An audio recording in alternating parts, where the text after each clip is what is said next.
آج ایک ایسی کہانی سنتے ہیں جو صدیوں پرانی ہے، جس میں بھید بھی ہے اور دانائی بھی۔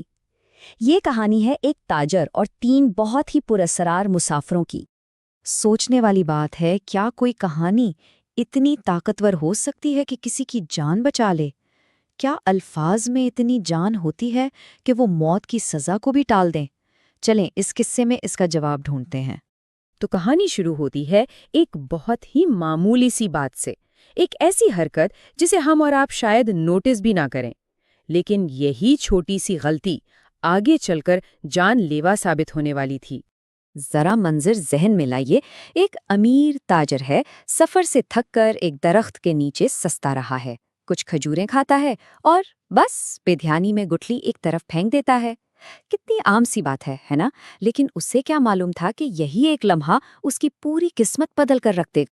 اور پھر اچانک ایک بہت ہی ہیبت ناک جن اس کے سامنے آ کھڑا ہوتا ہے، اور اس کا اعلان سن کر تاجر کے پیروں تلے سے زمین نکل جاتی ہے۔ جن کہتا ہے، تمہاری پھینکی ہوئی گٹھلی نے میرے بیٹے کی جان لے لی اور اب میں تمہاری جان لوں گا۔ یہ کوئی الزام نہیں تھا، یہ سیدھا سیدھا موت کا فیصلہ تھا۔ ایک چھوٹی سی بھول اور بدلے میں اب جان مانگی جا رہی۔ اب تاجر تو خوف سے کانپ رہا ہے، وہ جن سے رحم کی بھیک مانگتا ہے، لیکن دیکھیں وہ بھاگنا نہیں چاہتا، وہ بس 1 سال کی مہلت مانگتا ہے تاکہ اپنے قرض چکا سکے، اپنے گھر والوں سے مل لے۔ اور حیرانی کی بات یہ ہے کہ جن مان جاتا ہے، لیکن ایک شرط پر، کہ ٹھیک 1 سال بعد وہ اسی جگہ اپنی موت کے لیے واپس آئے۔ اور تاجر نے اپنا وعدہ نبھایا بھی۔ پورا 1 سال اس نے اپنے سارے کام نمٹائے، قرض اتارے، سب کو الوداع کہا۔ وہ چاہتا تو بھاگ بھی سکتا تھا، کون ڈھونڈتا اسے؟ لیکن نہیں، ٹھیک 365 دن بعد وہ اسی درخت کے نیچے موجود ہوا، اپنی موت کا سامنا کرنے۔ یہاں اس کے کردار کی مضبوطی کا پتہ چلتا۔ تو تاجر وہاں بیٹھا اپنی قسمت کا انتظار کر رہا تھا کہ اچانک امید کی ایک کرن نظر آئی۔ ایک اجنبی مسافر وہاں آ پہنچا، ہرن والا آدمی۔ اس وقت صورتحال یہ ہے کہ تاجر کی زندگی پوری طرح جن کے ہاتھ میں ہے، 100% موت یقینی ہے۔ لیکن پھر قسمت ایک عجیب موڑ لیتی ہے، اور ایک نہیں بلکہ ایک کے بعد ایک 3 مسافر وہاں آن پہنچتے ہیں۔ تو جو پہلا مسافر ہے، ایک بزرگ آدمی، اس کے ساتھ ایک نیلا ہرن بھی ہے۔ وہ آگے بڑھتا ہے۔ اب وہ جن سے لڑائی نہیں کرتا، بلکہ ایک بہت ہی عجیب سودا کرتا ہے۔ وہ کہتا ہے، میں تمہیں ایک کہانی سناتا ہوں، اگر میری کہانی اتنی شاندار ہوئی کہ تم حیران رہ جاؤ تو کیا تم اس تاجر کا 1/3 جرم معاف کر دو گے؟ ایک کہانی کے بدلے جان کا سودا۔ اور سچ پوچھیں تو کہانی تھی بھی کمال کی، جادو، حسد، دھوکہ، سب کچھ تھا اس میں۔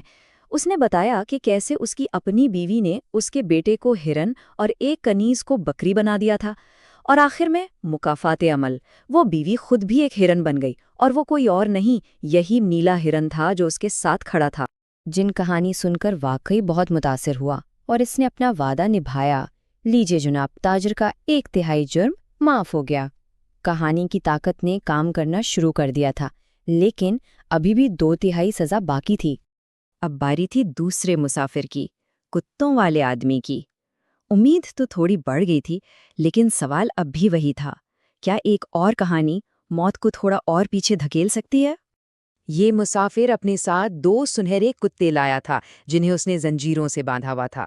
اس نے بھی وہی سودا کیا، ایک اور کہانی، اور بدلے میں تاجر کی جان کا 1 اور تہائی حصہ۔ اس کی کہانی بھی بھائیوں کے لالچ اور بے وفائی کی تھی۔ پتا چلا کہ یہ دونوں کتے اصل میں اس کے اپنے سگے بھائی تھے۔ لالچ میں آ کر انہوں نے سب کچھ برباد کر دیا، اور ایک جادوگرنی نے انہیں کتا بنا دیا۔ اور یہ شخص جس کے ساتھ انہوں نے اتنا برا کیا، آج بھی ان کی دیکھ بھال کر رہا تھا۔ وفاداری اور لالچ کی ایک کیسی عجیب داستان تھی یہ۔ جن دوسری کہانی سے بھی اتنا ہی متاثر ہوا، اور اس نے اپنا وعدہ پھر نبھایا۔ اب تاجر کی 2/3 سزا معاف ہو چکی تھی، وہ آزادی کے بہت قریب تھا، لیکن جان اب بھی ایک دھاگے سے لٹکی ہوئی تھی۔ سب کچھ آخری مسافر اور اس کی کہانی پر ٹکا تھا۔ اور اب تیسرا اور آخری مسافر آگے بڑھا۔ یہی وہ کہانی تھی جو تاجر کی قسمت کا فیصلہ کرنے والی تھی۔ اس کی کہانی کا جو مرکزی خیال ہے نا، وہ ہے غرور۔ یعنی وہ تکبر جو انسان کو لے ڈوبتا ہے۔ پچھلی 2 کہانیوں میں دوسروں کی غلطیاں تھیں، لیکن یہ کہانی خود اپنی غلطی ماننے اور اسے سدھارنے کے بارے میں تھی۔ یہ مسافر بتاتا ہے کہ وہ خود بھی کبھی ایک بہت مغرور اور بے ایمان تاجر تھا۔ اس نے ایک شخص کو دھوکہ دیا اور وہ شخص ایک جن نکلا۔ سزا کے طور پر اس کی بیوی کو خچر بنا دیا گیا تھا، لیکن اس نے سچے دل سے توبہ کی اور اب وہ لوگوں کی خدمت کر کے اپنے گناہوں کا کفارہ ادا کر رہا ہے۔ تو اب تینوں کہانیاں پوری ہو چکی تھیں، جن نے سب کچھ سن لیا تھا۔ اب وقت تھا فیصلے کا۔ اور پھر جن نے اپنا آخری فیصلہ سنایا۔ اس نے اپنی تلوار زمین پر رکھی اور کہا، یہ تاجر صبر اور اعتماد کے لائق ہے، آج سے یہ آزاد ہے۔ جن نے صرف کہانیاں نہیں سنی، اس نے تاجر کے کردار کو بھی پرکھا تھا۔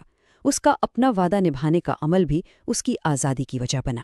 لیکن کہانی یہاں ختم نہیں ہوتی، ہر کردار اپنے انجام کو پہنچتا ہے۔ 10 سال بعد وہ کتے واپس انسان بن جاتے ہیں، وہ نیلا ہرن بھی واپس عورت بن جاتی ہے، لیکن سب سے بڑی تبدیلی خود تاجر میں آتی ہے۔